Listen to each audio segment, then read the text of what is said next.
study, and play come together on a Windows 11 PC. And for a limited time, college students get The best of both worlds. Get the Unreal College Deal. Everything you need to study and play with select Windows 11 PCs. Eligible students get a year of Microsoft 365 Premium and a year of Xbox Game Pass Ultimate with a custom color Xbox wireless controller. Learn more at windows.com/student offer. While supplies last. Ends June 30th. Terms at aka.ms/collegepc. Zootopia 2 has come home to Disney+. Let's go!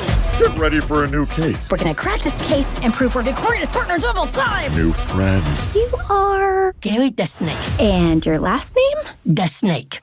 Dream Team.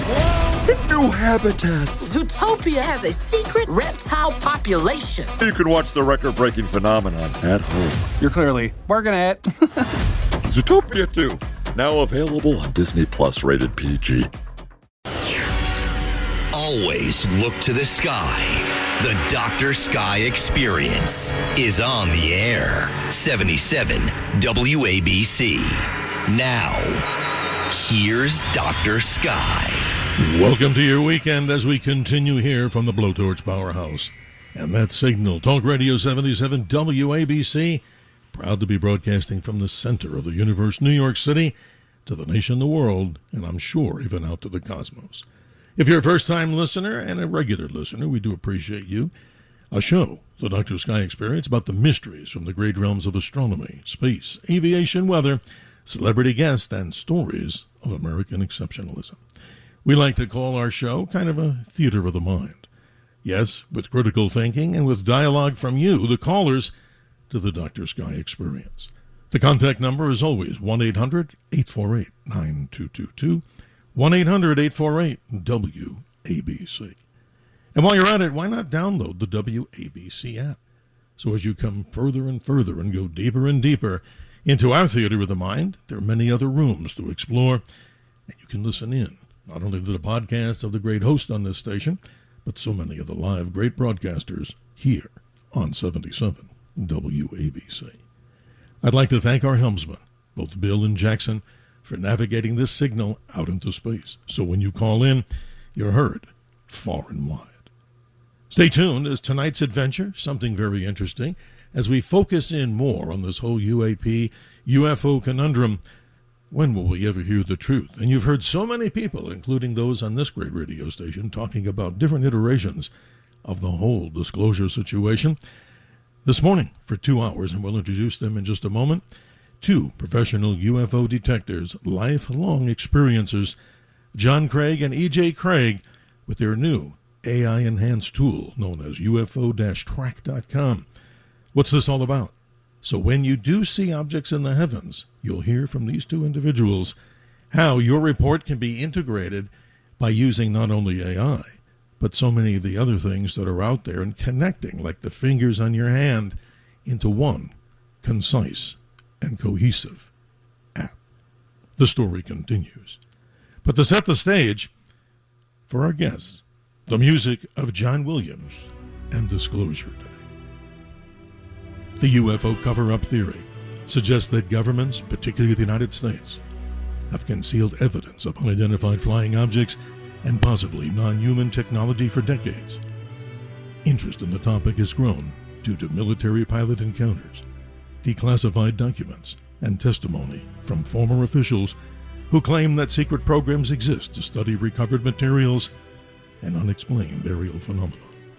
Supporters argue that national security concerns and the desire to protect advanced technology have driven this secrecy. Critics counter that while governments do classify sensitive information, there is still no publicly verified proof of extraterrestrial spacecraft or alien contact. As a result, the debate continues. Some UFO cases remain unexplained, but the existence of a coordinated cover-up involving alien technology has not been conclusively demonstrated. And now we continue, ladies and gentlemen, as we move deeper into your morning. Father's Day, 2026. A brief history. The first Father's Day was celebrated back on June the 19th, 1910, in Spokane, Washington. A woman named Sonora Dodd Loving her father, wanted to see a day of celebration and remembrance of not only her father, but many others.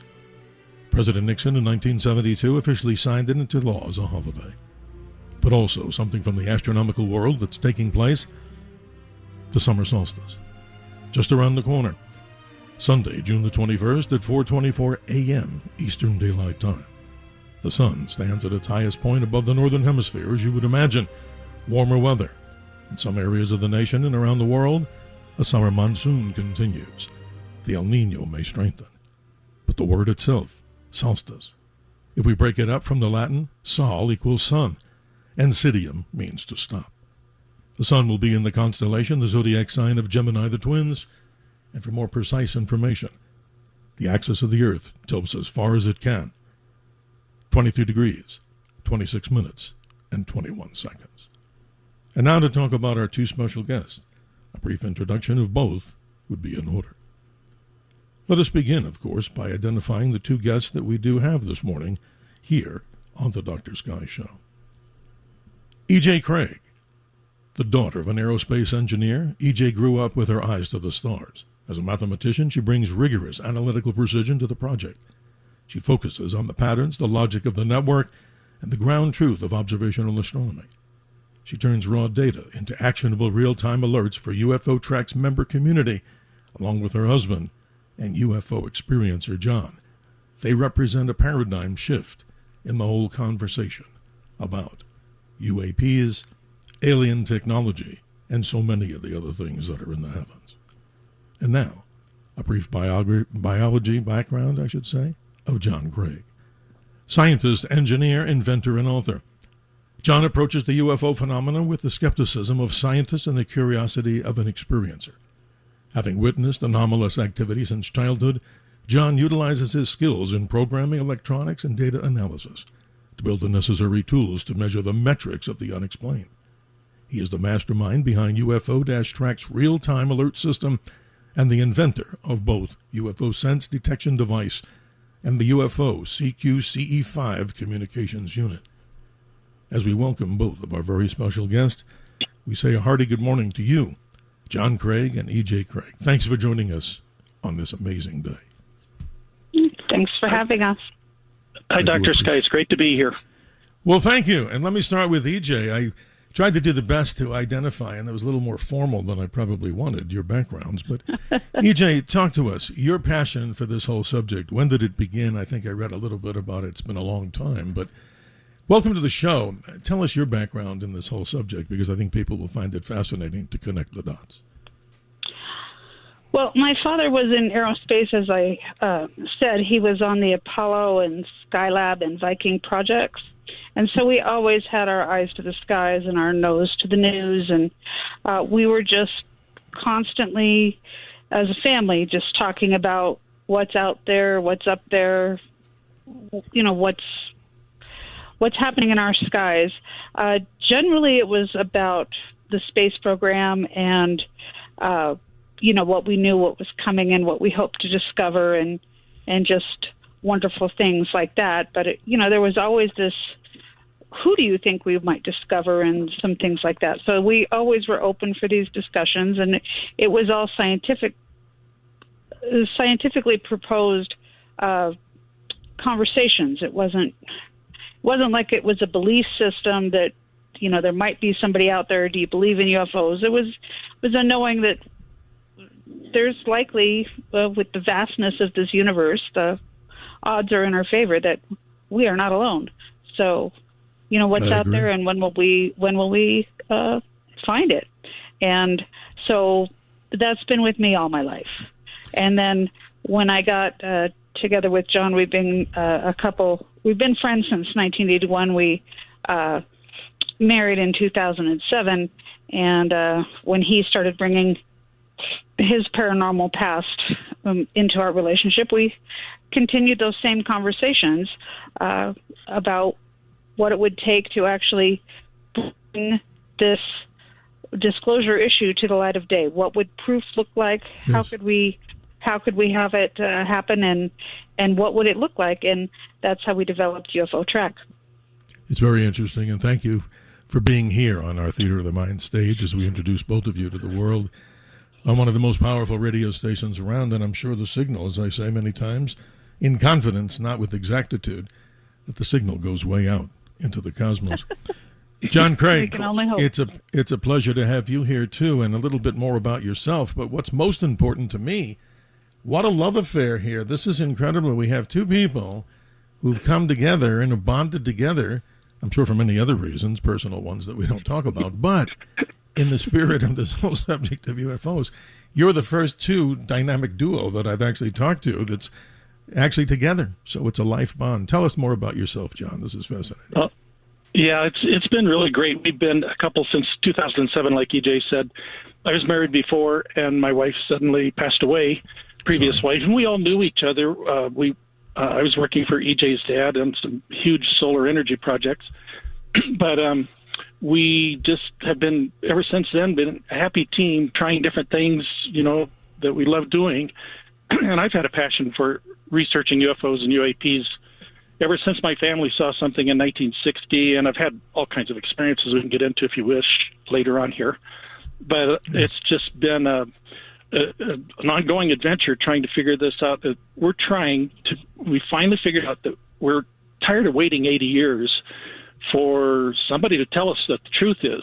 And so I came up with a sentence that kind of describes what we're doing. We're proactively seeking evidence that demands an explanation instead of triggering an investigation. That kind of sums it up pretty well.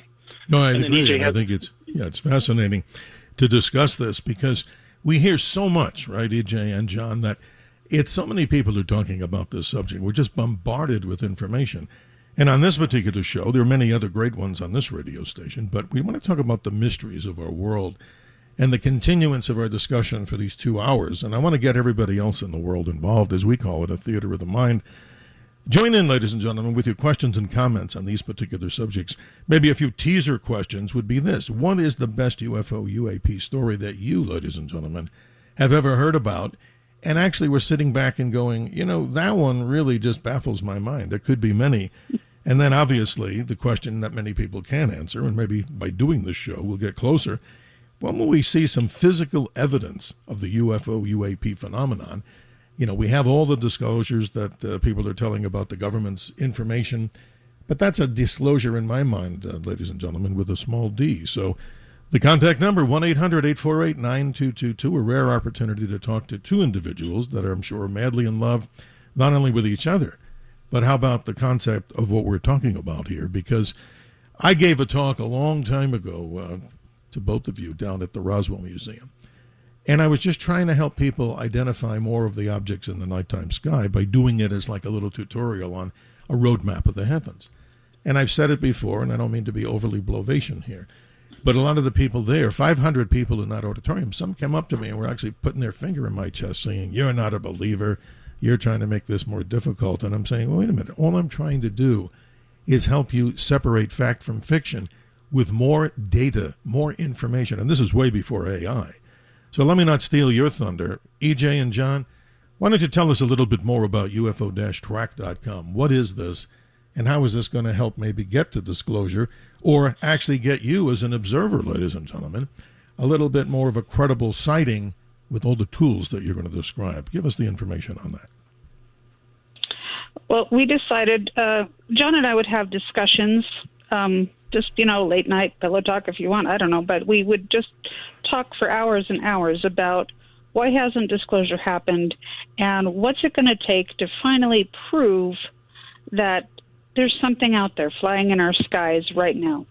And what we decided is it was going to take multiple witnesses from multiple angles with multiple cameras photographing the same object at the same time.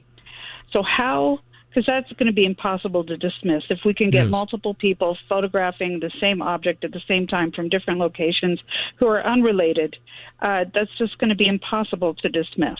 That's going to demand explanation, as John says, versus require more investigation. It's going to be proof positive sitting right there. So how do you do that? How do you connect people together in a network so that you can alert them if somebody sees something, and then everybody can go outside and go take pictures of the same thing. And so what we've developed is UFO-track.com, which is a membership, a worldwide membership of people who want to be notified if somebody sees something in their general area, roughly a 50-mile radius. And amazing. Yeah.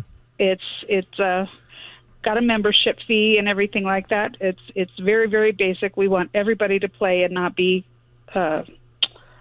not have a fiscal wall keeping people out. We want everybody to play, but we want to create a worldwide network of people willing to be notified if there is something seen in their area that they then go out and take a picture of, and then, of course, send back to us. We've got a little system where if somebody says something, then the email comes back goes out to them, and they attach photographs back to us, hopefully as in real time as possible. We post them out on our website in real time as possible on a real-time map that so somebody in Pennsylvania can see what somebody in California is seeing in near real time. Mm-hmm. So what we want is to alert everybody that something is in our sky, and we'll tell them what direction to look, and hopefully they'll go out prepared with cameras in hand,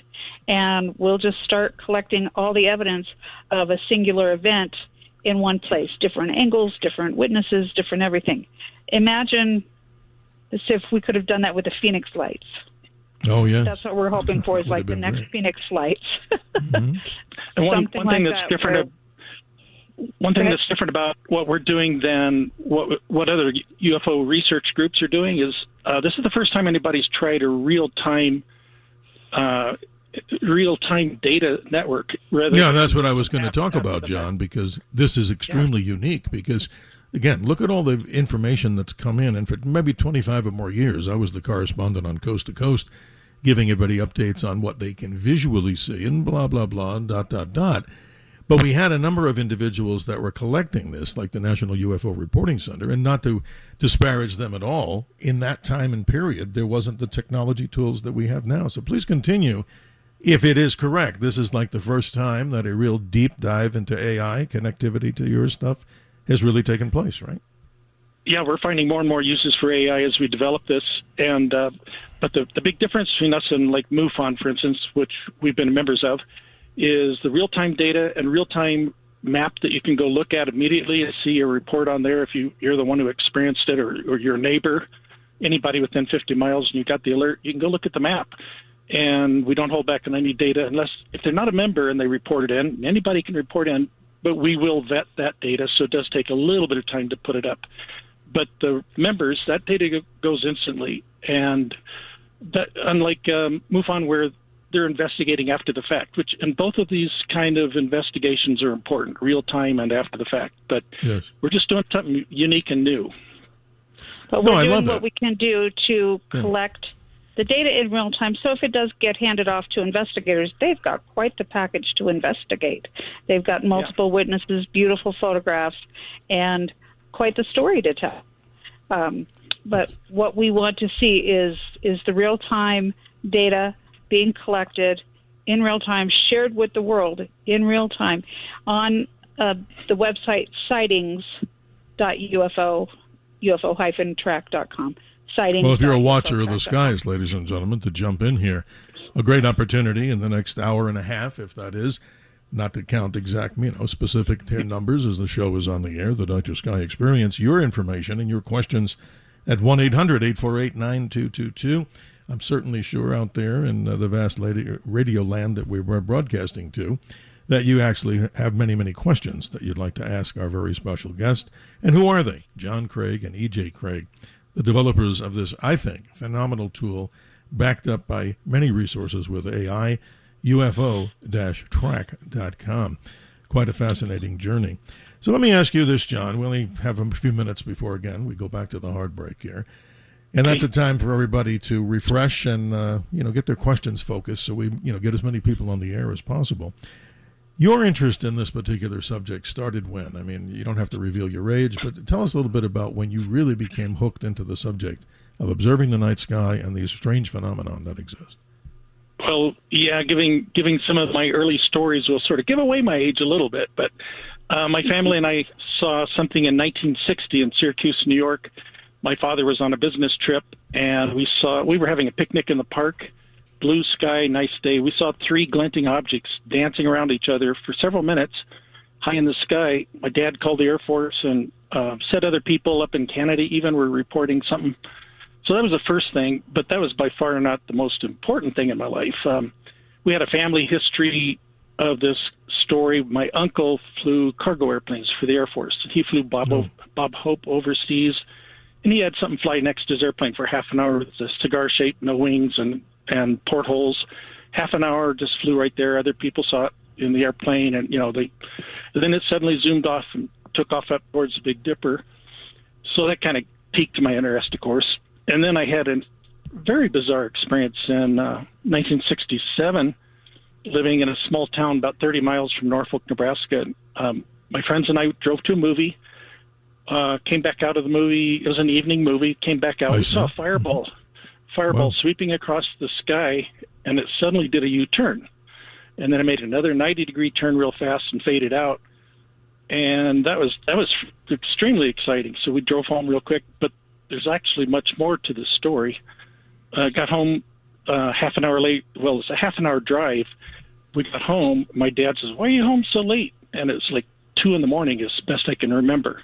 He didn't want to hear about the UFO. He wanted to figure out why we were home so late. So then way further in time, 1994, I went under hypnosis with a MUFON hypnotherapist. And under there, a bizarre story came out. The thing met us halfway back home, came on board the thing. I was laying on a table, and they were working on my left side, and I saw some creatures off in the distance that had long heads. I couldn't quite see what the creatures were around me under hypnosis, but and on and on. It was typical abduction. But the real and John, not to cut you short here. Here's the bottom line. And EJ, when we come back from the break, I want to hear your revelations of when you got started too, equally important. But this is so amazing. When you listen to these particular stories, ladies and gentlemen, we started off in my discussion many times on the subject with the friendship with Betty Hill, the Barney and Betty Hill story. And a lot of people laughed at her and said, she's crazy. There's nothing like this. It's impossible. But your testimony and so many people's, this today has come to, moves it right to the front of the whole conversation topic here, because people are experiencing these things. And now, not only the work that you're doing, hopefully more people will come out and be able to share these experiences, because we really don't know what they are. And that's the whole goal, right? Right, John? I mean, try to get to the bottom line of this. But your tool, as I promote again, UFO-track.com, I believe I've looked at this. I haven't actually jumped in to actually utilize it. But when we come back, I want to talk more about the specifics of how that whole combination of what's in that AI tool, because, when I observe objects as an astronomy background, I'm looking at the telescope, we're all set up with the coordinates, you press the button and it finds an object. But things that we see in the nighttime sky, like flight track radar, which tracks all aircraft, weather systems, all the things that you're going to share with us that integrate all of this particular information, I think is just so amazing. So once again, this is like the first of its kind that you know about, right? And it's a lot of hard work. When did it officially come online? Just tell the audience. Roughly last November. We'd been in beta for about 6 months prior to that, but we spoke with a very prominent YouTuber, and he kind of threw us in the mix right in the middle of November last year. Mm-hmm. And so we've been online for about 6 or 7 months now. Wow. Well, if this is any indication of the popularity of the subject, I want to give both of you kudos. It looks like you've lit up every one of our phone lines so far with people that want to ask questions, Yay. Which I think is the name of the game here as we continue to talk with legends. And if you're just joining us, whether you're driving, hold that steering wheel, whether you're sitting back, relaxing, and certainly listening or doing whatever you're doing. And a big shout out to the truck drivers across the nation, men and women, those that are working hospital shifts and those that work the late night shift. Yes, we are providing you, I think, and it's up to you to tell us if you like it or not, a theater of the mind, where we bring in special guests on the Dr. Sky Experience to share with you, not this host, but this with great guests and people who have the know about many, many subjects. And with your contribution, as we see already, we'll be getting to you and the callers. But for the rest of us, for the remaining hour and a half of the Dr. Sky Experience, you can contact us at 1-800-848-9222. And a very hearty and happy welcome to all the fathers out there, and the mothers, of course, and everybody else for Father's Day 2026. We'll be right back on the Dr. Sky Experience with your questions and comments to John Craig and E.J. Craig. This is the Dr. Sky Experience. Always look to the sky. 77 WABC. Now, here's Dr. Sky. This is Father Sky. I taught Dr. Sky everything he knows. So if you want to know what I know that I taught him that he knows, tune in to the Dr. Sky Report. In loving memory of my father, Robert. The universe is a pretty big place. If it's just us, it seems like an awful waste of space. A quote from the great Carl Sagan a long time ago. At 32 minutes after the hour, we continue with a full board of callers, and we do appreciate all those joining us in what we call the Theater of the Mind. Our special guest, John Craig and E.J. Craig, their new AI-enhanced tool, yes, UFO-track.com. Welcome back, folks. Let's continue with line number one. We got Sean in Boston. Sean, you're on with John and E.J. How are you? Hello, and the show is great. You always have tremendous guests. And I just like to say the National Enquirer years ago used to give out like $50,000 rewards if someone could produce or prove there was an alien, space alien or a spacecraft, and they never really gave any money out. But the thing is, I like to say, I call it Studio 54. I know it's Area 51. The government can't show you anything because the government has nothing. This whole thing is just more and more of I consider it to be a hoax. I mean, a lot of people make a good living off it. You will never see the government produce anything. And I know a lot of people say, well, show proof. Well, then you show me proof that there are aliens out there. You might have no proof either, but there are none. But it's a fascinating subject. The National Enquirer milked it for as good as they could get with it. And now it's a cottage industry. And I just want to say something about about America becoming a third world. When America becomes a third world, space, enterprises and all the stuff that is dealt with space will not be a part of our America anymore. They won't do any kind of space, anything when it comes to developing a space system. It's all going to go to the wayside. So I think you should more worry about America becoming a third world country and third world space aliens. No, not them. Aliens from other countries coming into America. That's all right. Well, Sean, you have many parts to the conversation, but let's have our special guest join in at least on the first part of it. If you do believe that this is not really something credible, and I think that's what maybe the impression we're getting. John or EJ, if you'd like to respond, I appreciate that.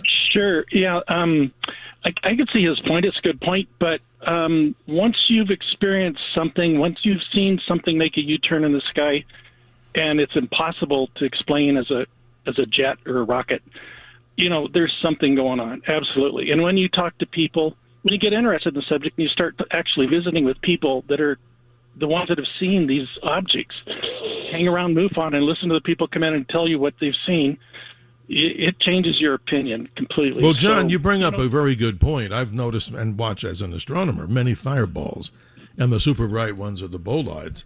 But I've noticed, and I have never seen one that you described making a U-turn in the sky. Usually it's just straight and linear, no matter how bright it is. And many people hope, just like myself, that there's some recoverable debris from some of these very valuable meteorites once they strike the ground. But, EJ, if you have a comment, we're going to move on. We have a full board of callers, which is a great tribute to both what you're doing, both of you. EJ? Well, I believe that, remember in the old X-Files that there was an old poster on the back behind Mulder all the time that says, "I want to believe." Yes. And I don't believe this is terrible to say all the time, but this is not about a belief system. This is, like John said, if you've experienced it, you're in a camp that is beyond belief. It's a truth. It's a knowing. If you haven't, then there's all sorts of room for doubt.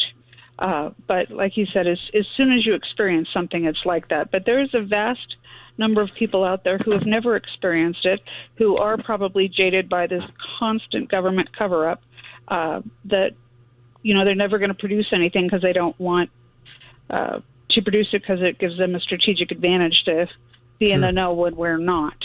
So I understand his point and his point of view, but I'm with John in the experiencer camp. So, but it's not a belief system. I don't think. I think it is. I think you're right, EJ. And I think there. No, it's a very deep subject, but I think Sean brought up some interesting points to the conversation. Continuing on with our callers, let's go to line number 2. We welcome Frank in the Bronx. Good morning. You're on with John and EJ Craig. Hey, Dr. Sky. Hey, John. Hey, EJ. The show is awesome. I got a comment and a question, okay? So, go ahead. I definitely believe in aliens and, come visiting us and do that. But when they crash, I don't believe it because obviously they travel billions of light years, right? No, light years. They obviously know how to fly their ship. They're not going to come to Earth and crash. So, I don't believe that part. But I do believe it's interesting. That. Yeah. And continue, Frank. I'm sorry. We didn't hear what you were saying at the end there. Please repeat that. Do you have a planned universal language if they do visit us?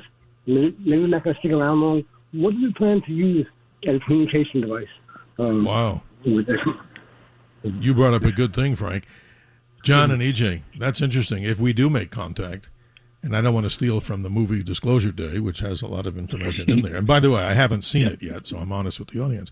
But I think what Frank's talking about, let's take the second part of what he's talking about. If indeed we do detect life and it's physical in front of us, how do we communicate with such entities? Interesting. Wow, that's a good question. We've seen the movie twice now. I liked it better the second time. But communicating with the species, I mean, we have trouble just communicating with dolphins, and they're pretty darn smart. And we also have difficulty communicating with each other sometimes, right? Yeah, not you and I. True. Right. People in general. Right. Yep. So it is a challenge. I'm kind of the opinion that if they've got enough advanced technology and are ahead of us by that many years, let's just say, to be able to get here, then they probably have translation devices, just like we can use Google now to translate between Spanish and English. They're way, way beyond that. And I think they can probably read our minds. Probably. The evidence is there that they seem to be able to read our minds and to be able to transmit thoughts, download information. I know there are a lot of people that have felt like they had downloaded information, kind of like in Disclosure Day movie.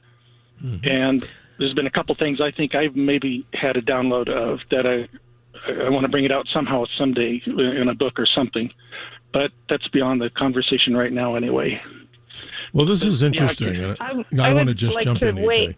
I'd like to weigh in for just a second on that. I love the way that the movie Contact talked about the way that to translate between one language and another, they use the concept of just pure mathematics, that mathematics is the universal language, that 1 + 1 = 2 is the same on this planet as on any other planet. And math is something that is discovered, not invented. So that is a base of common communication between species, everything. If you have any sentient thoughts, there's some play in the mathematics realm there. So I do think that is a commonality. And in the movies like Contact and the movies like Disclosure, they do talk about math as a basis, but I do believe that there is a truth to that. Now, I'm a mathematician by trade, but I do believe that there is 1 + 1 = 2 is the same on this planet as any other planet. And I think that is the lowest probable form of a common denominator that we can have. And that's probably where we would start if, indeed, they don't have a translation device like John said. But I believe if they're smart enough to drive interstellar, they probably have thought that one through. Let us hope that that's the case. But John and EJ, I just wanted to do something here on the radio. As the host, I rarely give out homework, and I say it with tongue-in-cheek, that if people haven't seen the movie Contact, Jodie Foster is the astronomer, Ellie Arroway, And, of course, written with Carl Sagan and Intrusion, I think a most amazing movie to watch of days gone by. And without being a spoiler, she detects radiation and also a life form from one of the stars that you can see right now in our own skies in the summer. High in the northeast sky after sunset is Vega, 25 light years away.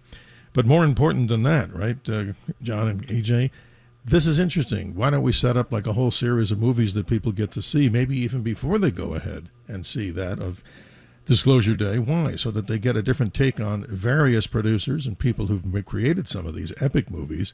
And maybe that opens up our minds more to the possibility. And that's what we want to talk about here on this radio. I even noticed recently we started watching a TV series called Dark Skies. No, I've heard of it. It turns out that plot line is very similar to Disclosure Day, and I found that very fascinating. And there's a couple of people that overlap in the people that created that movie and that TV series. So, yeah, there's some interesting movies that really do kind of raise questions that are good questions to raise. Absolutely. It's a wonderful time to share with everybody out there in this big powerhouse, as I like to call it, the powerhouse blowtorch signal. Amazing. Beaming out. If you could see this signal in the radio world with your own eyes, you'd see this big, powerful stream of radiation, good radiation, energy moving out. And the energy that the people bring to the table here in our Theater of the Mind is very important. We see your calls, ladies and gentlemen, like on line 2. We obviously spoke with Frank. Line 3, Carl in New Jersey. Line 4, Robert in Riverhead, Long Island. Line 5, Dennis in D.C. And, of course, going back to line number 1, as we refill the deck, Peter in Manhattan, we will get to your calls. But again, if you have an email, ladies and gentlemen, that you'd like to send me, mine is simple. It's just drsky@wabcradio.com, of course. Why do I say that? I like to hear from the listening audience. And it's also a source in the past. We've actually got, per the suggestion of listeners out there, some of the guests that we've had here on this particular radio show. No guarantee that we'll get them all. But what's important is who we have here on the Dr. Sky Experience for the next hour or so. And that is, welcome into the Theater of the Mind, John Craig and E.J. Craig. Something we're going to get into more of the iterations of what makes the AI tool, as I like to call it, UFO-track.com. Because now, ladies and gentlemen, for the first time, you have a place to go where you can actually have reporting on things that you see, sharing it with so many other people in what the word is real time. And so much more with our special guests, John Craig and E.J. Craig, when we return here on the Dr. Sky Experience. The Dr. Sky Experience is on the air. 77 WABC. Now, here's Dr. Sky. Hi, I'm Dave Tholen, an astronomer at the University of Hawaii and one of the co-discoverers of the asteroid Apophis. You're listening to the Dr. Sky Show. We are an impossibility in an impossible universe. A quote from one of the legends, Ray Bradbury. 46 minutes after the hour, how quickly time moves as we talk about Einstein's time and space so often. Let's continue with our callers, to John Craig and E.J. Craig. Let's say good morning to Carl on line 3. Good morning, Carl. You are on the air. How are you doing? And happy Father's Day. Oh, hello, and happy Father's Day. My question refers to Carl Sagan's statement, extraordinary claims requires extraordinary evidence. And I was just wondering what your idea might be relative to a criteria for determining whether or not something is, in a sense, extraordinary evidence that backs up the idea that the UAPs are connected to extraterrestrials. Very interesting. Wow. We get great callers. Yeah, that's a great call or great question. The main thing that we're doing is trying to, well, you have one witness, the credibility is low, no matter who they are. But if you have 5 witnesses to the same event, the credibility goes way up. And the photographic evidence, we can do analysis of distance and velocity and stuff.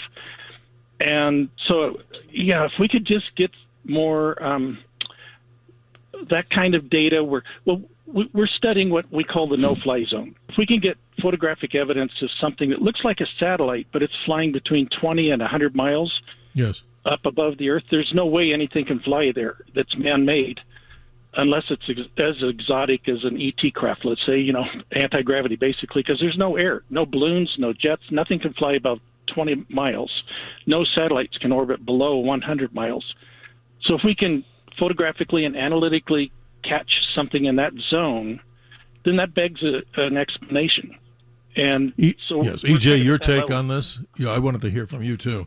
This is interesting what the caller Carl is bringing up. Well, extraordinary claims to require extraordinary proof, and what we're trying to do is bring that extraordinary proof to the table. When you have multiple witnesses and multiple cameras and multiple photographs, etc., you can tell things that other investigators have failed to be able to do, like true speed. We can get velocity. We can get altitude, like John said, and find out if they're flying someplace they shouldn't. We can actually get their speed and find out if their altitude and they're using propulsion, even if they might be in orbit. We tell these things mathematically and scientifically and repeatable, which is where the extraordinary evidence comes in, is that we can prove this over and over again. And it's not going to be a matter of a belief system or anything like that. It's going to be total, solid, scientific, repeatable, demonstrable proof.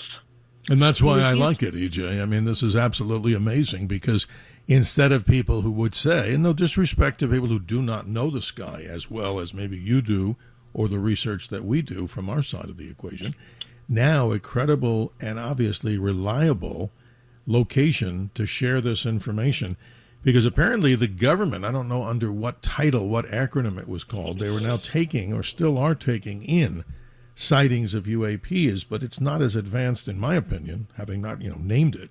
I think that's quite amazing. Carl, if you're still with us, you get an opportunity to follow up as we move through time and space. Go ahead. Okay, how would you know that they are connected to extraterrestrials? What would be the evidence for that? Well, if they're flying in a place where man-made equipment cannot be, like we said, such as the no-fly zone, or if they're out in outer space and they're using propulsion, this is stuff that we know, or at least everything that we've been told that we're aware of that they're letting out, isn't possible. So if it's not possible by what is man-made, that is, it's either exotic or it's man-made and mundane. Right, I think you've identified it, EJ, as exotic. Now let's take this particular hypothesis.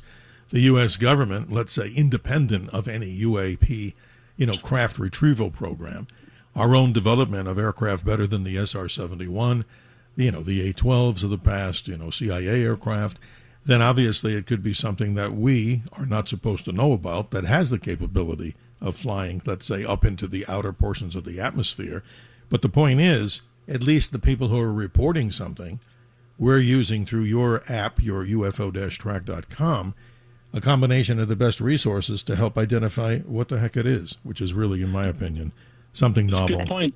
Yes. Yeah, it could be a lot of man-made stuff. The caller has a good point that a lot of this could be man-made. Well, if it is, that's pretty amazing in itself. And I think it demands an explanation. I think we have a right to know at least the basics, not enough to, jeopardize our security or anything, but we should be able to know at least that they have equipment that can do, the thing I saw make a U-turn. There's no way there was somebody on board unless the whole craft was in a anti-gravity field of some sort, Right, too many G-forces for that. But we appreciate the answers from our special guests, John Craig and E.J. Craig, as we move to the top of the hour. Let's see if we can get as many of the callers in hour number 1 on the air. Line 4, Robert in Riverhead. You've been patient. You're on the... Good morning. How are you? Good morning, folks. To the first caller, the only way I think that this is a deep fake, is to be used by a totalitarian government in generating fear to control the population. But that's not why I called. Okay. As far as UFOs in linear space, I don't understand how, with the speed of light being a limitation, how they can traverse linear space and do this in any kind of reasonable time, unless they're able to warp space. But that creates a problem of the power supply that you need to warp space-time. Correct. So that you can bring these distances closer together. So that makes me think more, and especially when you watch some of these videos from nose cams where the UFO seems to be disintegrating and then reappearing and disintegrating and reappearing. It made me think of what your guest yesterday was talking about quantum entanglement, how things can be embedded in two different places. Now, I understand that's quantum level, and this is not. But it makes me think that we're talking about dimensional beings rather than them being in this being. And well, yes, Robert, you brought up something, excuse me for jumping in here, but this is important. What David Grush was talking about, and people haven't seen it, they should look it up. Look it up, because he was testifying there saying that there is this evidence that they claim they have of transdimensional entities. So that's even more bizarre, which again, these incredible, bits of information require incredible proof. But Robert, I think we do get the gist of it. You're right about this, but EJ and or John, your response, because we're almost out of time for hour one. How about that? Well, I got a thought. We have a bunch of tools at tools.ufo-track.com, or you can find them just at ufotrack.com. And these are free online tools anybody can go to, but some of them are kind of very handy, and I could talk over those later. But one of them is called Planets and Pennies. And if you calculate the number of galaxies, stars, planets, and the percentage of those that are Goldilocks zone based on the very latest scientific evidence, then the total number of habitable zone planets is so huge of a number that people don't understand it. And what I did was in this app, and you can play with the numbers, but if you stack U.S. pennies to, where each penny represents one habitable zone probable planet, exactly. Mm-hmm. It can cover the whole continental United States to 6.5 miles deep. That's how many pennies it takes. That's a little bit of a visualization. Yeah. Mm-hmm. So if there's that many planets out there with habitable zones, it scares me if we're the only ones out there. And if there are millions and millions and millions of civilizations, and it only takes one to figure out a way to use quantum entanglement or something to get from there to here, then it's probably happened many, many, many times. And it's just a matter of distributing their exploration out over the rate that they would come to the Earth is probably pretty low, simply because of space distances and time and all that. But the local ones, they probably show up more often. The Greys, let's just say, they might show up more often because they're local, but I'll bet you we're being visited by species from all over the universe all the time. Well, I would hope that that's the case, but we need to get some evidence. And again, I'm a positivity guy on this end of the microphone, just like many people are. We want evidence, we want to see it, and we want disclosure. But something very interesting I want to share, and thank you, Robert, in Riverhead, Long Island, for your participation. I just wanted to mention something. If you're having a major Father's Day event with friends, if you want to impress them that you are the citizen scientist of your own, just remind everybody there, or every day, if they think they have a fast car or a fast vehicle, the speed of light, ladies and gentlemen, always reported here by me, Dr. Sky, 670 million miles an hour. That is a fact, and that alone is so incredible because even though we can't comprehend it, it sounded a heck of a lot better than saying 186,282 miles per second, which really doesn't put it in perspective. But just remember, when the astronauts went to the moon, 1.2 to 1.3 seconds of light, distant travel, and back again the other direction through radio waves. So that's why I'm pretty confident that the signal of Talk Radio 77 WABC, you bet, this powerhouse blowtorch is really beaming deep out into the universe. We would expect that. If we haven't gotten to you in hour number one, it's very simple. Please stay on the line, or if you need to call back. We haven't gotten to line 5 with Dennis in Washington, D.C., Peter on line 1 in Manhattan, line 2 Nick in Virginia, and line 3 Tom in Long Island. You will be welcomed in to the Theater of the Mind, as we like to call it, taking great subjects and with great guests. It's not so much about the host. It's always about the great guests talking about the mysteries of our world. And who is on stage in the Theater of the Mind for this episode? We both have John Craig and E.J. Craig talking about something that I think, ladies and gentlemen, you should check out. Their AI-enhanced tool, ufotrack.com. And we give a quick sky report for those that, of course, want to know what's in the many wonders of mysteries in the night sky. Once again, the continuation of the beautiful conjunction of Venus and Jupiter. They're now adorned by the innermost planet, the planet Mercury, all to be seen if you haven't seen it in this previous day or tonight, Sunday night, for those listening in that time zone. Go out and take a look at it. The moon moves on to first quarter. A beautiful time if you have a telescope to stare down at the moon, because the shadow relief right along the lunar terminator is the best. And if I'm not speaking any clairvoyance here of clear English, it's a hell of a great view when you get to see it with the shadows and the craters on the moon, a place where 12 humans have gone. We'll be right back with your questions and comments on the Dr. Sky Experience in just a moment.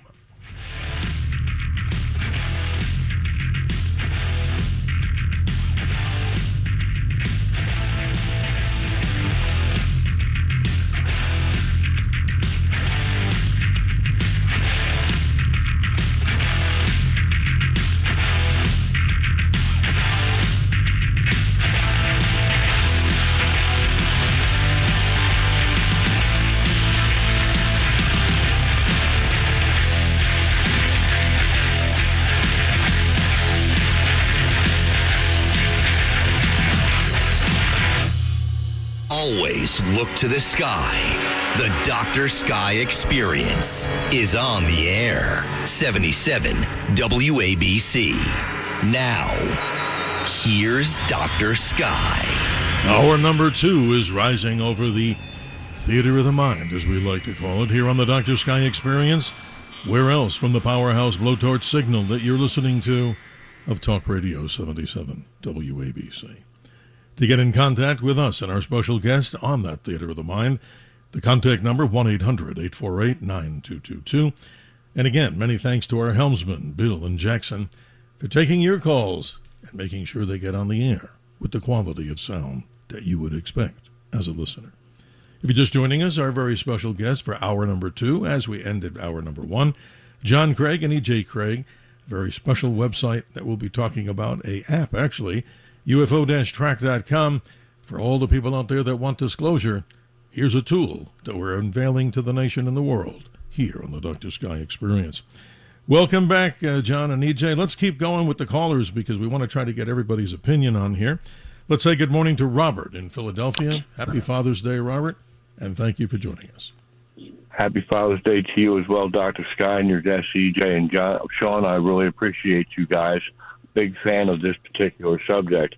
It's kind of sad to hear people be so dismissive of it when there's so much evidence out there, especially for political reasons. You know, we got all week for that, man. And I'm thinking that I'm sorry. I don't want to get off on a tangent on that, but I just wish that people can just keep it to this. But one of the examples of what I'm talking about was that giant Tic Tac that was 20,000 feet in the air and dropped down to 50 feet above the water in 0.7 seconds. Most amazing, yes. That's unimaginable. I mean, even if people could say, well, there's no biological people on there, but we couldn't even do that with a non-biological thing with no visible means of propulsion and things like that. So even if it's not extraterrestrial, it goes to the point that something is being produced at Area 51, like SR-71 and the V2, and I just don't like when people are dismissive of the topic in general. But I had a specific question for your guest. A friend of mine caught something in a picture, and it looked like a little blue light. And when you zoomed in on it, it looked like a glowing sea. I think he did send it into MUFON, and they indicated it might have been something like a glitch on the screen or whatever. But I recently read that the identical thing was photographed over Alaska. And I was wondering if your guests have heard anything about that type of UAP or UFO reports in their research. Interesting. Very interesting. No, I've not heard of that in particular.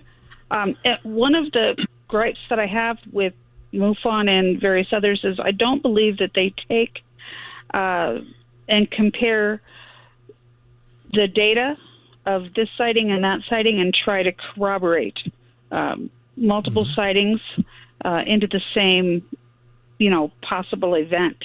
I think they take every report that comes in as an individual event, and nobody's actually looking at this as a data set to see what kind of commonalities and patterns might be present. And that's one of the reasons that we collect the data that we do and classify it the way that we do, so that if we see the same description in multiple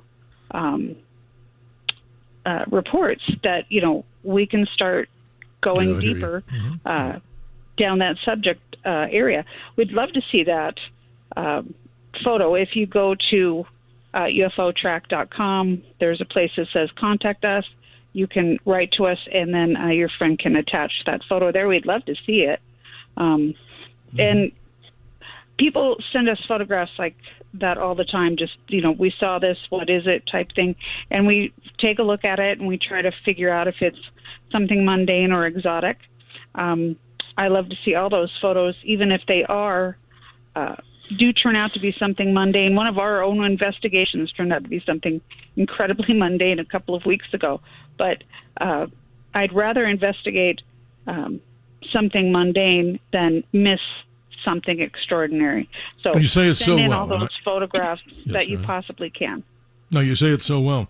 Robert, I appreciate you and your participation in our show, and do hope you have, like everybody else, a wonderful Father's Day. He's been waiting a long time. Line number 5, we get Dennis in District of Columbia, Washington, D.C. To everybody else, good morning. You're on the air. Dennis, are you on the air? I mean, you're on the air. I hope you're on the air. Can you hear us? I guess we're going to have to move forward. Let's go to line number 1, Peter in Manhattan. Peter, good morning. Thank you for your patience. Good morning and happy Father's Day. And I'm calling regarding the electromagnetic radiation. What kind of a gown we can wear for electromagnetic radiation?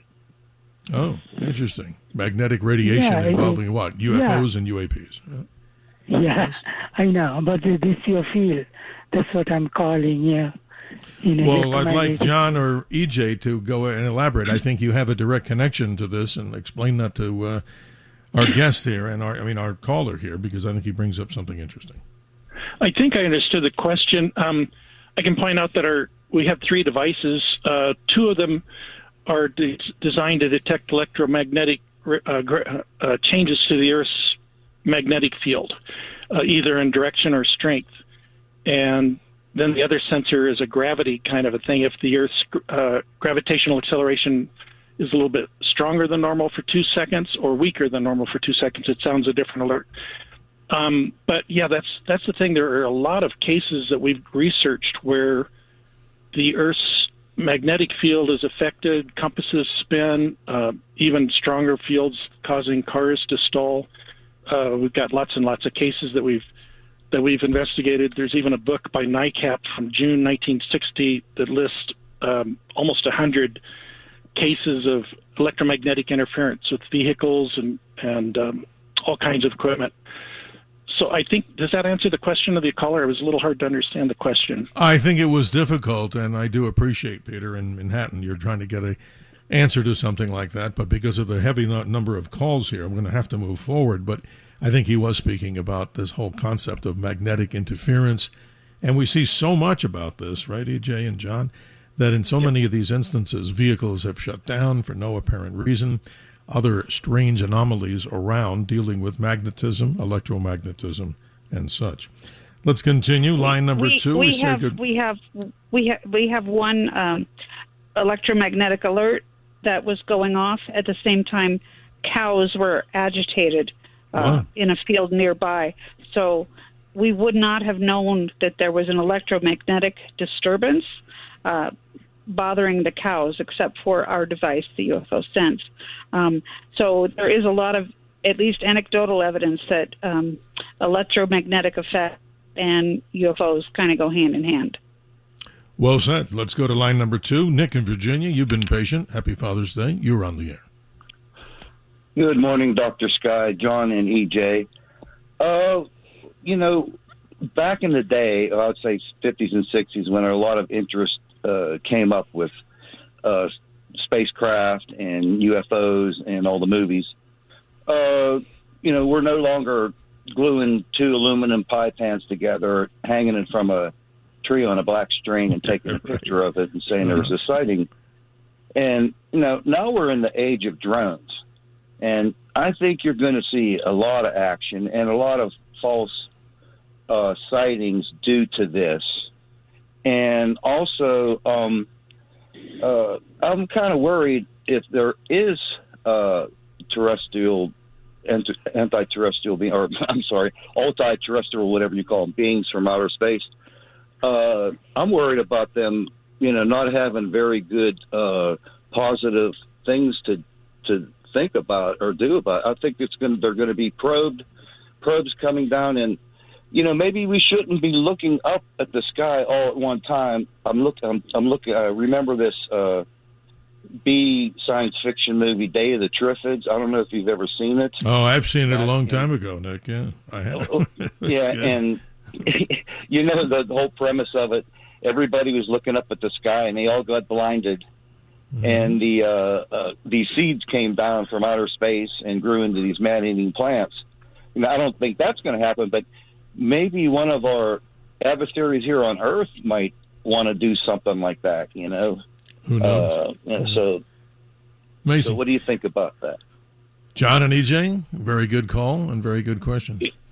Yeah, I feel like first of all, if the ETs were nefarious and they didn't have good intentions for the planet or for people on it, I think they could have done something to us so long ago. We wouldn't be here, and they could just take care of us in a flash, I would guess, but with their advanced technology. So I think that we're in a safe place. I think that there isn't any harmful intent. This is just an opinion of mine, of course, but I think if they wanted to have something nefarious happen to us, it could have happened a long time ago very easily.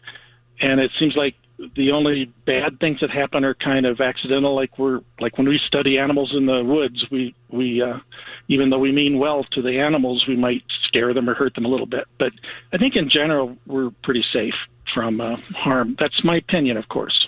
Well, Nick, thank you for your call. I wish we had more time to go through this, and I'll get EJ's response to many of these callers in just a moment. But I want to interrupt our program with what I consider to be a good question from the host here. Your analysis, let's start with EJ, of Disclosure Day. Without giving the ending of the movie, without being a spoiler, what's your general opinion of what Spielberg has done in this particular case? Tell us, EJ. Well, I enjoyed Disclosure Day because I went into this with expecting a good basic adventure film.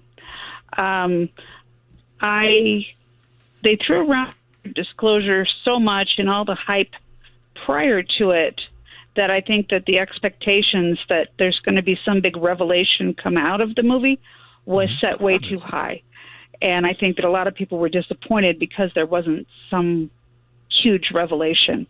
But Disclosure Day as just a thought experiment, could this happen? Which parts of it maybe are happening? Things like that. It opens up a great discussion along those lines.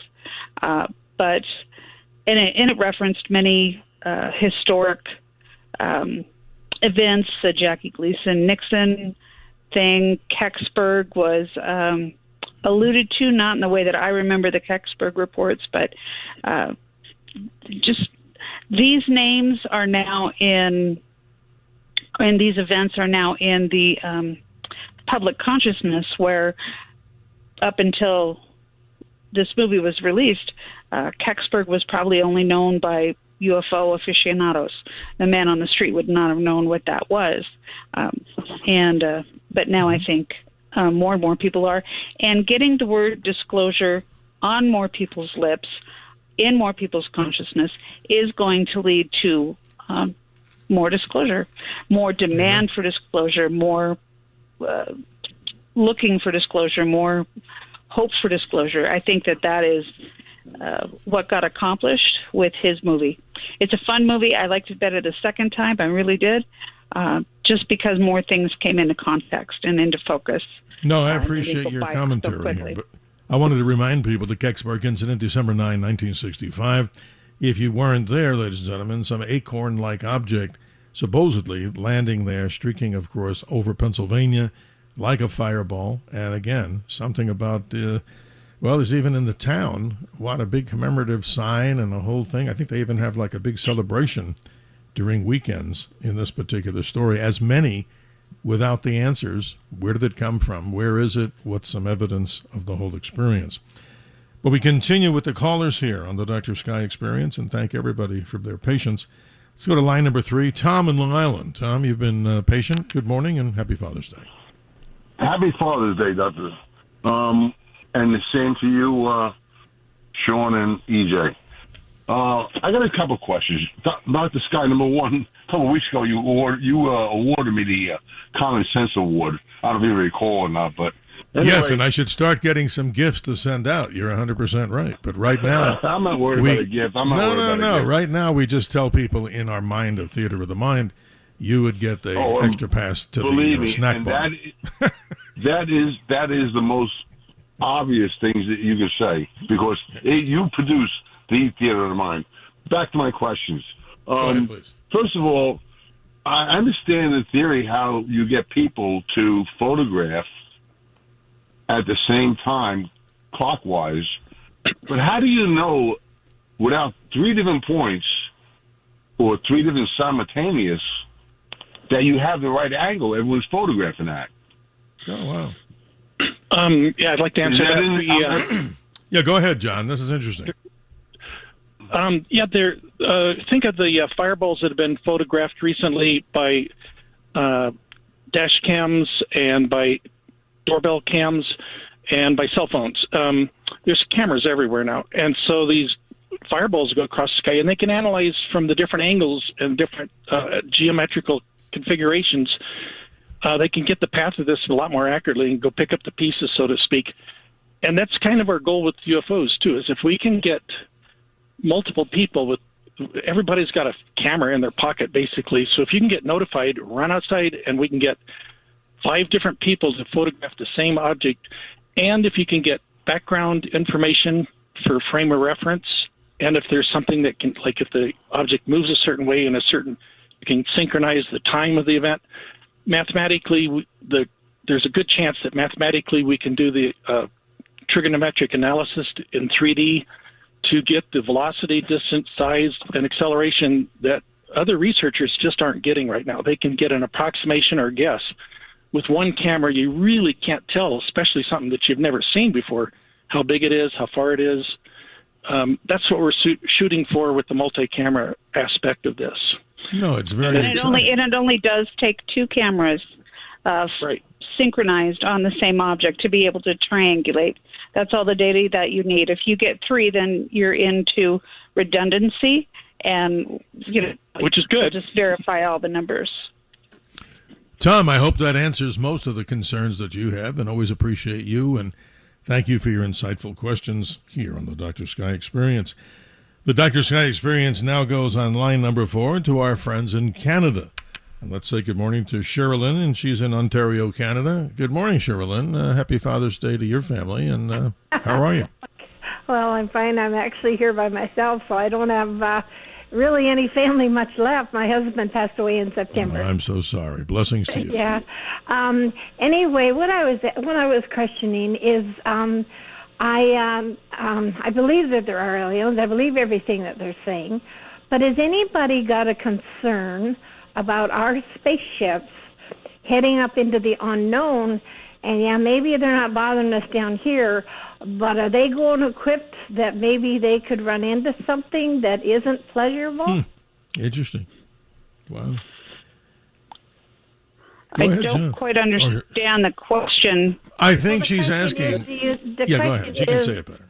The question is, could they run into danger with these aliens not wanting them in their space? Like, they don't bother us down here, but maybe they don't want us venturing up into space, setting up a place to live, and kind of entering into where they are. Maybe. So it's like they don't want our car down the highway coming into their neighborhood without their permission, right? Something like that. Now, that's some of the theory about why we didn't go back to the moon. Right. So there are some theories like that some people have, or some races have claimed certain pieces of space or for the moon or whatever. I mean, everything's a possibility. And when people do venture into space, there is inherent risk from the known and the unknown. So it's always a possibility. Well, Sherilyn, this is interesting because if we go deeper into the conversation, Enrico Fermi, the great physicist, of course, with the great Los Alamos and the atomic bombs that were developed, of course, in the 1940s and 50s, he once proposed a thing called the Fermi paradox in simplest way, that maybe alien civilizations have some kind of a buffer out there. It's almost like a force field, if you want to call it, so that the radio transmissions cannot penetrate, because maybe they don't think we're too smart to handle the things that they would maybe be able to handle. But you never know. John, you've heard that Fermi paradox, I'm sure, a million times. And Sherilyn, yes. That's awesome that you bring this subject up. And Chris Hadfield came down from being up at the space station. He made the comment that they can't make a space up there where this belongs to China, this belongs to States, this belongs to this country, India. He said everybody's going to have to live together or it'll never work. That's Amen. Why can't we all just get along, right? That's right. Sherilyn, blessings to you. Thank you for being part of the show. And we only have a few minutes before the bottom of the hour, the heartbreak. But, John, I think it was your turn to jump in with the excitement that Sherilyn brought to the Theater of the Mind. Yep. Let's see. I'm trying to remember exactly. I have so many thoughts right now. But what was her question? Well, basically, she was talking about what about the possibility, and I'm using it in simplistic terms, as if like a spacecraft of ours is headed down a highway, and certain people who live in that particular neighborhood don't necessarily want that particular car, or a spacecraft in this case, to penetrate into that neighborhood. She was on that as a possibility. Your response, I thought it was well thought out. Yeah, I think EJ made a good point that it could explain why we haven't gone back to the moon for so many years, which is kind of weird. And it is possible that we'll find out that they don't want us up there. But if we don't go exploring, that's what humanity is about. We've got to explore. What are we going to do? Just sit here and not do anything? I think we should advance. I think we should move forward. Amen. That's the whole theme that we're trying to get here on this particular show when we talk about the mysteries of the universe. Everyone from Stephen Hawking, I'm even sure 3rd and 5th graders might even agree that, hey, once we get too populated here on the Earth, we need to find other places. And who other than Elon Musk is really, and Jeff Bezos, trying to make those ideas become a reality. And it seems like it's amazing just what's going to be happening there.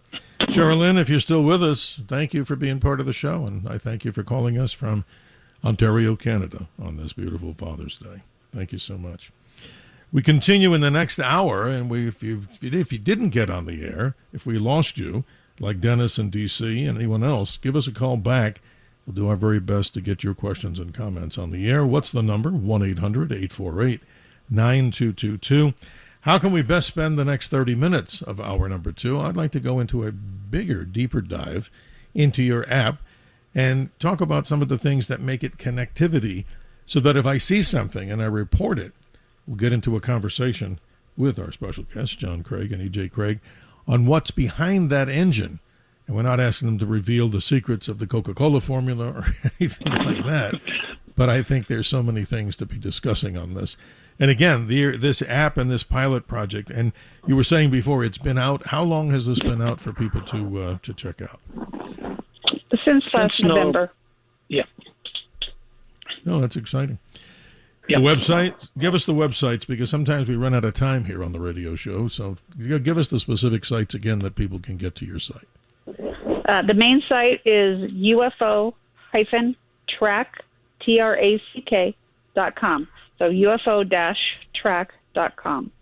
To report a sighting, you go to report.ufotrack.com.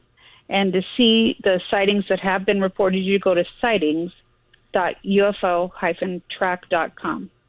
You can become a member and get notified at any point by going to ufotrack.com and clicking Become a Member. And then you'll start getting text messages when something's in the sky around you. It's well said, because as we look back over the years, this was obviously not available to anybody. And even though in earnest many people did report, like Peter Davenport, we have to give him a lot of credit over the years for working and, helping generate reports from the National UFO Reporting Center. I remember working with him extensively from my time with the Coast to Coast organization from the days of Art Bell, and of course, the times with George Norrie. Much more, 1-800-848-9222 gets you into the theater of the mind. Always great guest. And my email, if you'd like to send me an email on either any question or observation, I do answer them all, drsky@wabcradio.com. We will be right back. The Dr. Sky Experience is on the air.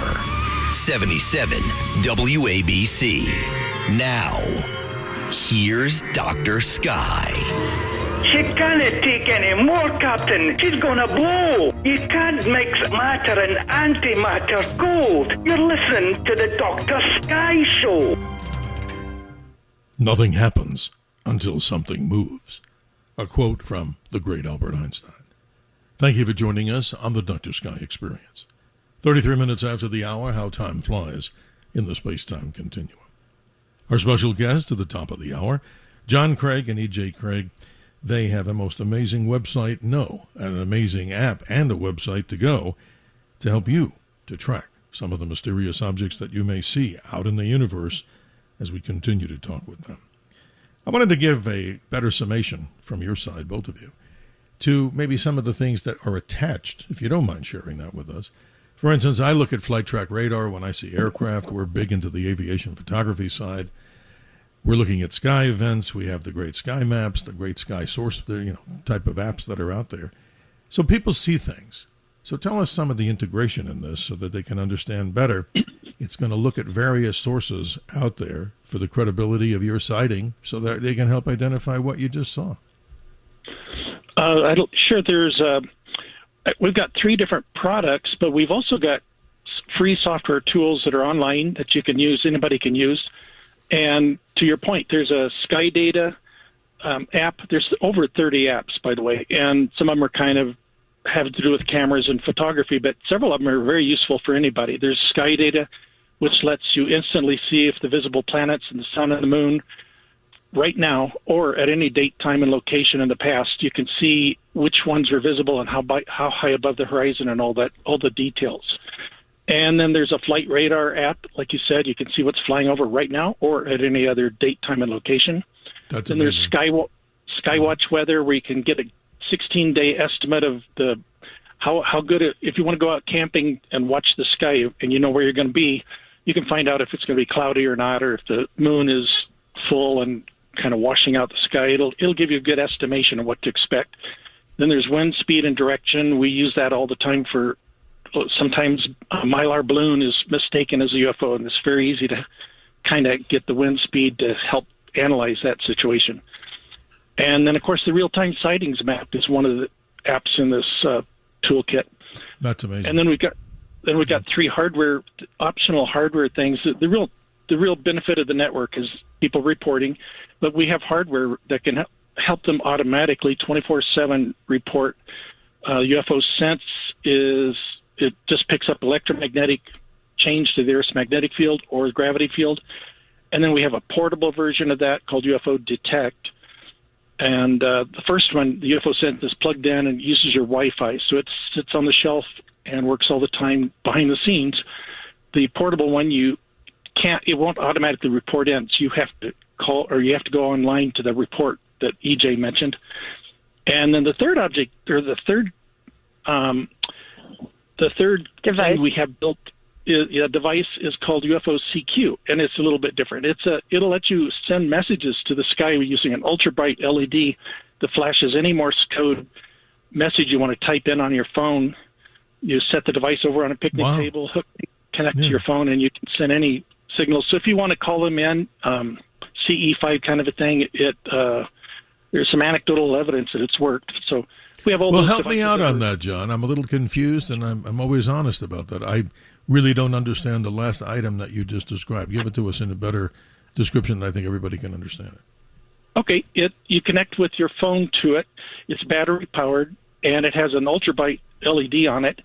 Once you connect to it, you can type in any any sentence or question you want, UFO, please meet me, or connect with us, or come down and visit, or flash a light in the sky.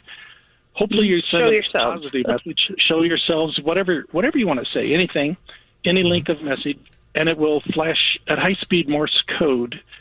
We think that's a common denominator, that if they know anything about civilization at all, they should know Morse code. It's been reaching out into the universe like your radio station for a long time now. Morse code is a common denominator from this planet for communication.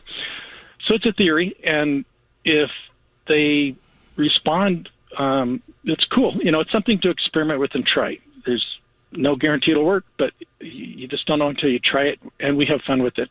And we have had a couple very strange experiences that can't prove anything, but anecdotally. Well, that's amazing that you bring this up. I mean, so it's jam-packed with information that nobody has ever procured before, so that's why we have you here, both to explain this, and you're doing a great job in my mind.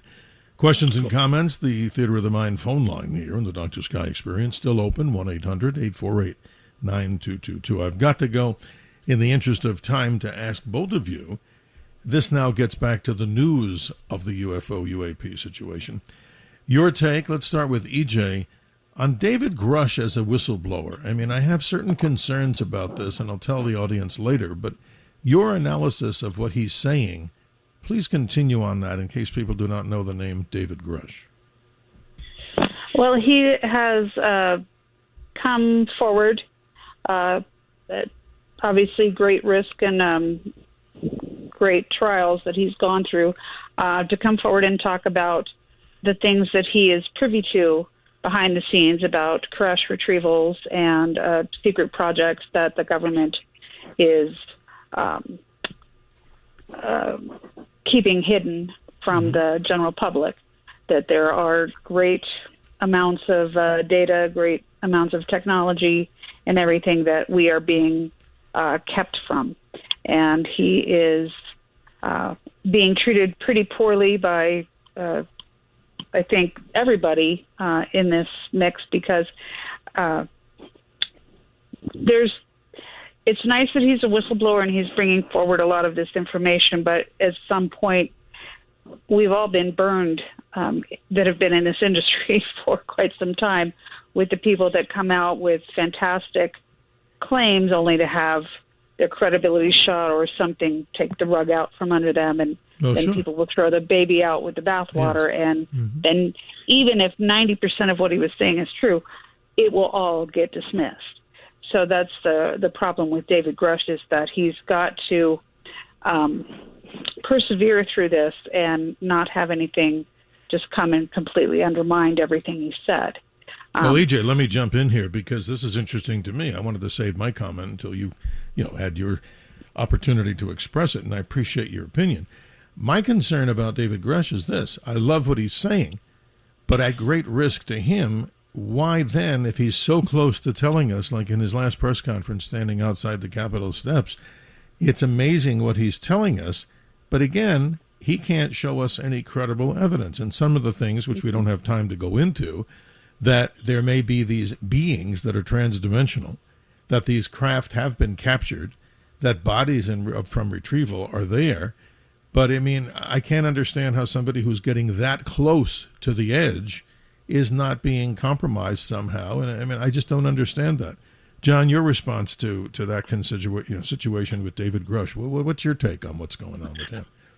Yeah, he's right at the edge. And if other people, he might increase the chances that other whistleblowers can come forward.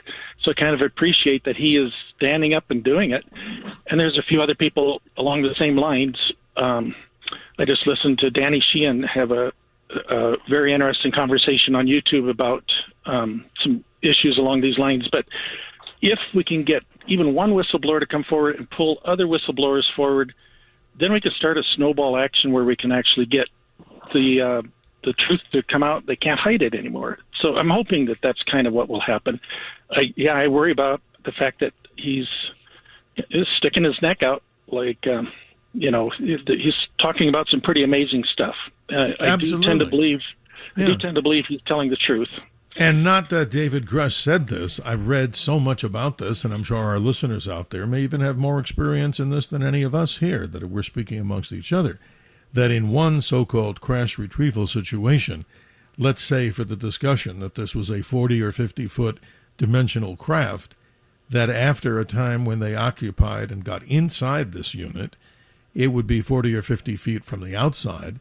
But as they walked in, these technicians or whoever got the retrieval program going, they looked inside this and it was the size of a football field. Now, tell me that's not transdimensional or beyond anything that we have in our own government to create.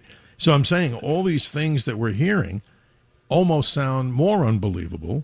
So why is a guy giving it such great risk? I mean, I'm surprised he hasn't been, you don't like the word taken down.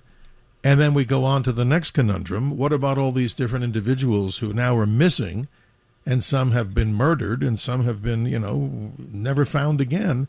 Why is he able to give all this energy out there with no ramifications? That's amazing. I don't know what to say. What do you both say? Yeah, there's a lot of... We have the same concerns with sure. that. And I think he's brave to say it, just like Louis Elizondo. I'm sitting here at my office, and I'm holding a copy of his book, that's Louis Elizondo's, Imminent, Inside the Pentagon's Hunt for UFOs. He obviously has so many incredible stories to share about programs that they know about. So I guess the big question is this, not to waste airtime on something that we can't answer, but speculation is good, and credible evidence is what we need for disclosure. So when you look at the whole big picture here, do you both have, in your opinion, any one sighting that brings to the center of this whole conversation as maybe one of the most credible of all? What would either of you say? Let's start with John. Of all these UFO experiences, what one goes to the top of your list and says, wow, this one's really got the most evidence?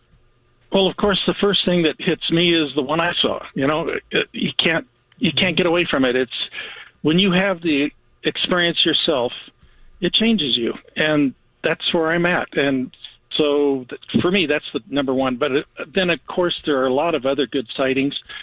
And it's my fault for cutting. It's my fault for cutting you short, because I shouldn't have opened up the can of worms yet, because the break is apparent. But we'll give both of you an equal opportunity to express this, and obviously our listeners at 1-800-848-9222. The Dr. Sky Show continues on the other side of these announcements. The Dr. Sky Experience is on the air. 77 WABC. Now, here's Dr. Sky. Hi, I'm Fred Hayes, Apollo 13 lunar module pilot. I'm just happy to do a little chatting about those exciting days back on the mission, now approaching some 50 years. And you're listening to the Dr. Sky Show. The more clearly we can focus our attention on the wonders and realities of the universe about us, the less taste we have for our destruction. A quote from Rachel Carson. 47 minutes after the hour, we continue with your calls. Let's continue and say good morning on line one to Alan in Long Island. You've been patient. How are you? You're on the air. Tremendous show tonight. Really great guests. This is what we want. I just want to put something out there first as like a preamble. I've noticed like a lot of our astronauts, Apollo astronauts, some of them most of them live into their 90s. I mean, they have better training, or they watch their weight or whatever, or better medical coverage. But these guys go into their 90s. Buzz Aldrin, was he 99 years old or something? No, a little less than that, but still way up there in the 90s. You bet. That's a miracle for most people today, right? Yeah, they're unbelievable. The thing is, I like to say is, I personally do not believe that we have any space aliens or aircraft in Area 51. I understand it's a big topic. It's tremendous. I mean, in the 1970s and 80s, you had the National Enquirer and the Globe doing all kinds of stories, and people were abducted, but nobody ever showed any real proof of it. So I like to just say this to everyone and listening, especially the guests. Why don't we work on making America the most powerful, strongest nation in the world, so nobody will mess with us, and we get our immigration problem straight, then we could go full tilt with the space program, which we should be doing. And could we ever land a man on Venus, and could he walk around Venus someday? That's the question. Let's lighten it up.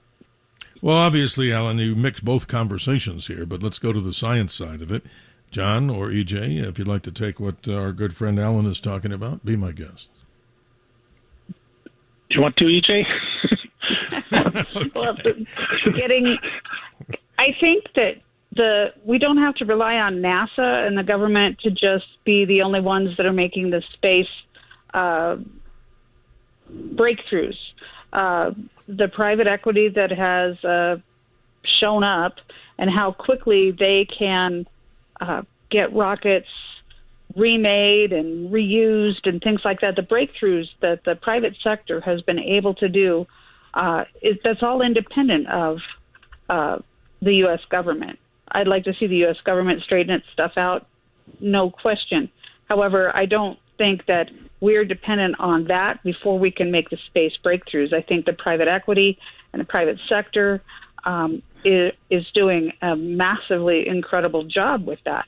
The reusable rockets just alone is that's a big deal. And then the Starlink satellites. I mean, they're all getting up there, but they have, suddenly everywhere on Earth can have internet because we can have the Starlink satellites or the satellite. Great strides in technology, EJ. You say it well. In the interest of time, I just want to thank Alan for his commentary, where we're not going to mix the political side to the science side here, but we do appreciate all the callers. They're not mutually exclusive. I think we can get going. Interesting. And I didn't give John a chance, and this is the last two questions. We're up against the clock, obviously, here. We always will be.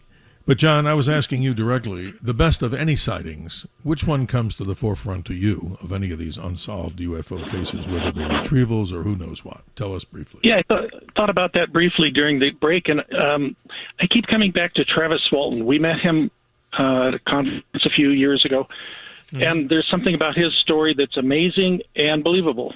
And if true, then it really, and I don't see any reason why it isn't true. I think he had an amazing experience, and a lot of information came out of it.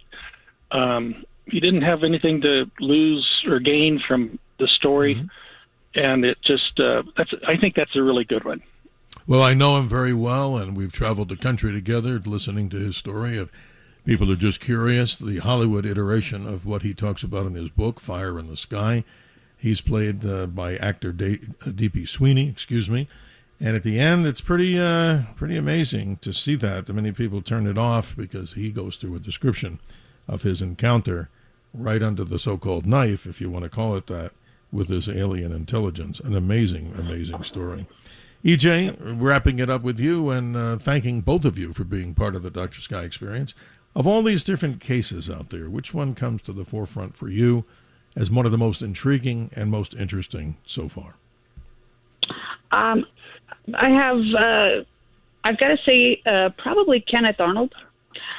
Going back and doing research deeper into Kenneth Arnold, we found out that there were like 6 other people that day that saw the same thing that he did.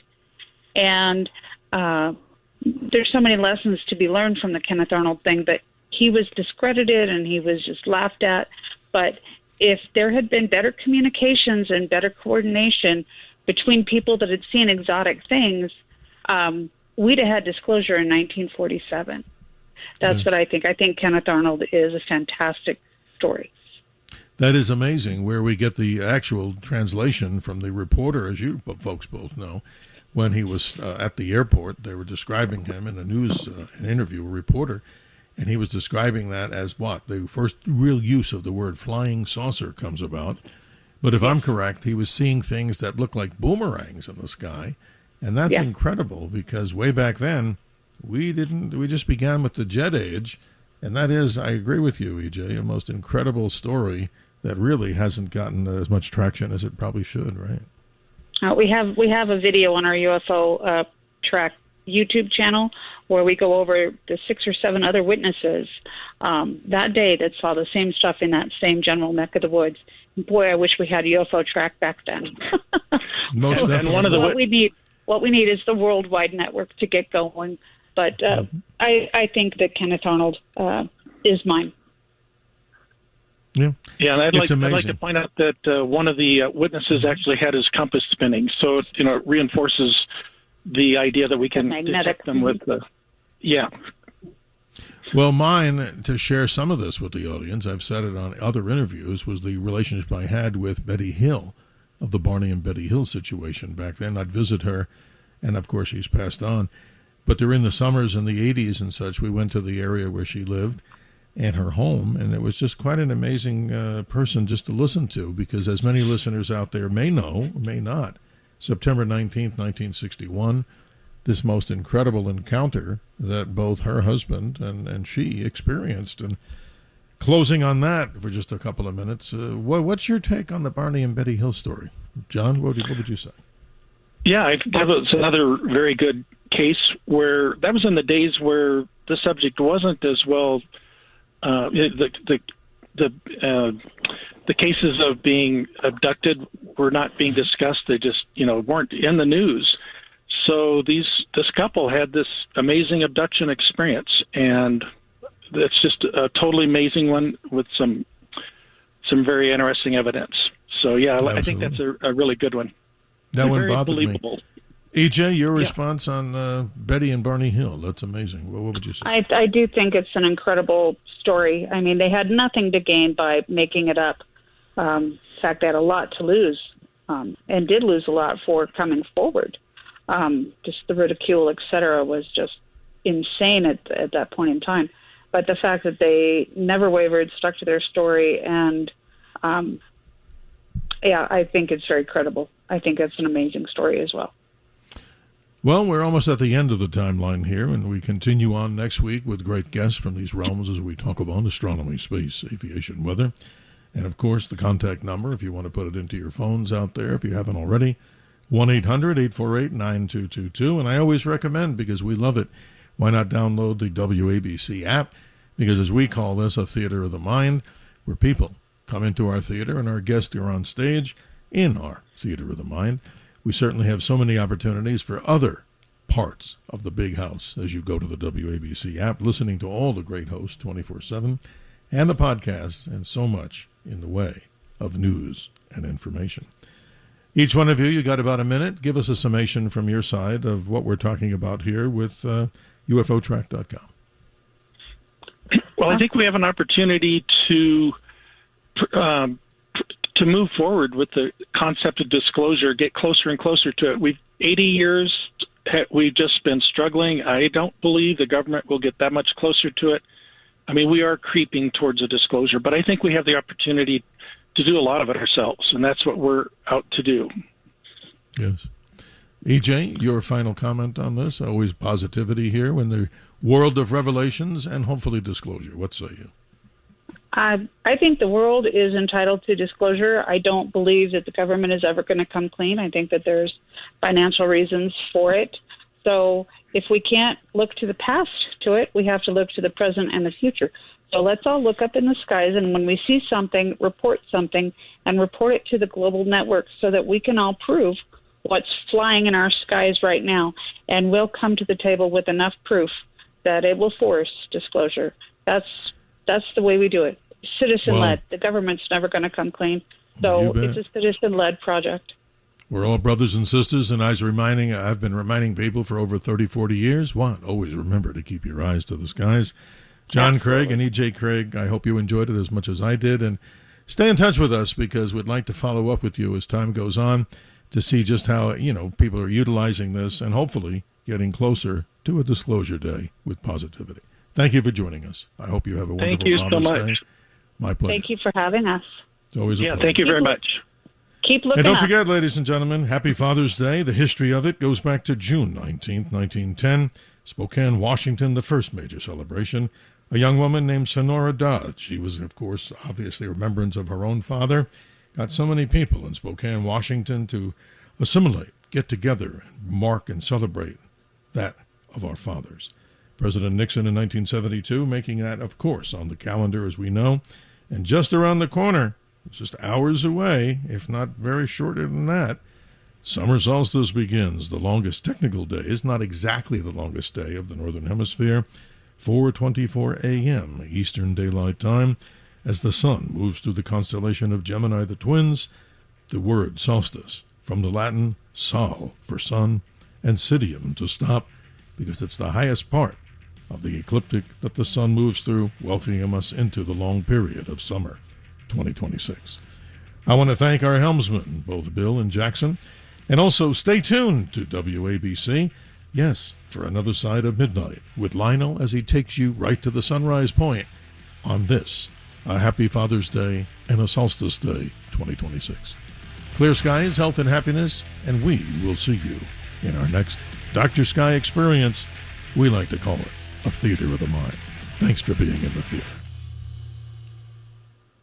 WABC New York, WRCR Haverstraw, and 107.1 WLIR Hampton Bays.